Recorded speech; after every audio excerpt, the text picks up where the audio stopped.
when the most famous UFO sighting in Britain occurred. Britain's most notorious UFO sighting took place in 1980 near the twin U.S. air bases at Bentwaters and Woodbridge in Suffolk. The bases are bordered by Rendlesham Forest.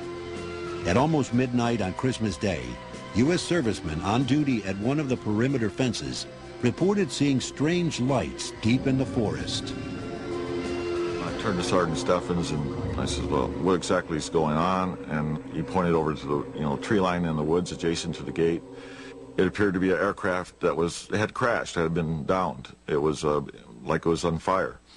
And I turned to Bud, I said, well, how long ago did it crash? And he says it didn't crash. He says it landed.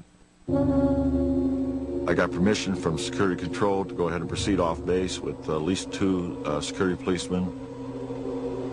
We started to go back down to the logging room, me and one other airman, and we got to the point when we couldn't go any farther with the Jeep. Went up to about the tree line, hovered momentarily, and in a blink of an eye it was gone. Our concerns were the fact of our careers could be in jeopardy. But how do I explain the report from the East Gate and the 45 minutes in the woods? I mean, I'm going to have to report it. 2 nights later, we were having the annual Combat Support Group Christmas party.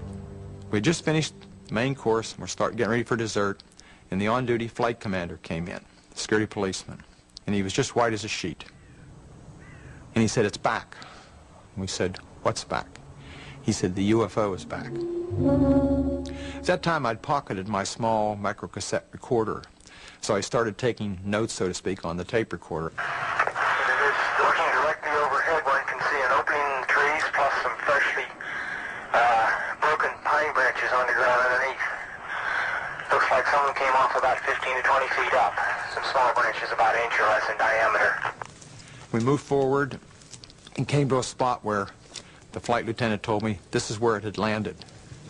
We found a small blast, what looks like a blasted or scuffed up area here. We're getting very positive readings. Let's see, is that here the center? Yes, it is. This is what we assumed. He was quite alarmed because he was getting higher readings than normal background radiation.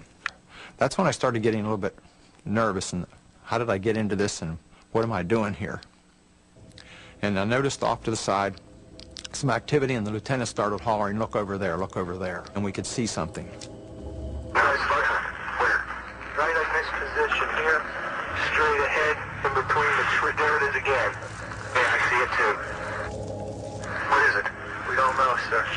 Looks like an eye winking at you, still moving from side to side. It moved through the trees as though it were under some type of intelligent control.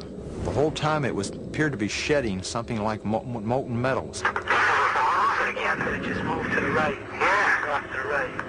Strange. Well, again, left. Let's approach to the edge of the woods up there. Can you undo that lights? Just do it carefully, come on. We moved forward to try and find out what it was. We were really concerned and wanted to know. We wanted some answers. It suddenly exploded without a noise and broke into several objects, white objects, and they disappeared. It's coming this way. It is definitely coming this way. Now we're observing what appears to be a beam coming down to the ground. This is real. Is this a signal? Is this a warning? Some type of a weapon? What is it? We didn't know. We were really concerned. Lieutenant Colonel Halt recorded the details of the Rendlesham incident in a memo to the Ministry of Defense. The memo was never intended for public consumption. It was never intended to be a final report. The memo was intended to get somebody from whatever department in the MOD to come and properly investigate. The memo detailing the sighting arrived at the desk of the UFO investigation team. So far as I was concerned at the MOD, looking back through the files, in many senses, it's one of the most compelling cases for some sort of exotic phenomenon at work. And clearly, when you look again at the fact that the Defence Intelligence staff analysed the radiation readings taken from the landing site and concluded that despite not being dangerous to Colonel Holt and his team, these readings were about 10 times normal. The only way the MOD were interested in UFOs is if they could correlate a visual sighting by a reliable source with something seen on radar. But because they could say that there was nothing on radar at the time, therefore whatever the Americans had reported, they didn't need to take it seriously.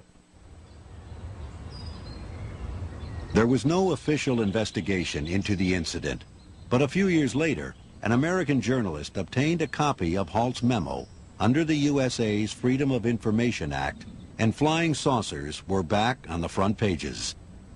UFO believers looked to Rendlesham as evidence of both extraterrestrial contact and cover-ups. However, skeptics see it differently. The Rendlesham incident happened at the time at which the Cold War was at its coldest, certainly since the Cuban Missile Crisis. It was expected during that very month, December 1980, that the Russians were about to invade Poland. There was the Solidarity crisis, and there was the crisis in Afghanistan.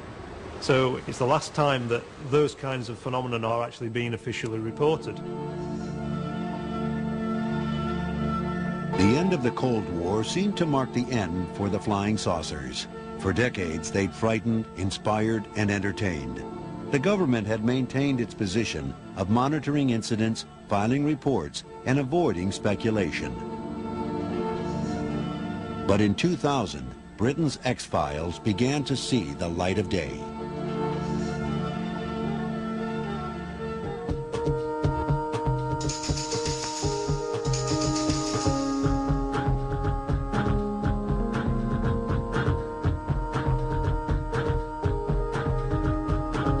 After 50 years of looking into possible explanations for UFO incidents, the government has wound down its investigations. So what is its position on the flying saucer debate? What we've said is that there is no evidence to suggest an extraterrestrial explanation for the phenomenon, however, you can't completely discount the idea. Therefore, the department has always said, but of course we keep an open mind on the possibilities. I mean, there was an object in the sky as far as we were concerned. It was unidentified and remains unidentified and unexplained to this day. For 14 years, I kept it quiet because one just doesn't tell people I've seen an unidentified flying object. No explanation really has been given to us by anybody at any time, and we haven't asked. We've just gently been asked to sweep it under the carpet. It didn't happen. That's what they say. We know what we saw. And with the introduction of the Freedom of Information Act in Britain, the remainder of the Ministry of Defense files on flying saucers will finally be made public. There are around 190 files that are sitting in the MOD archive waiting for release. I look forward to 2005, when we'll get to see what is really in Britain's X-Files.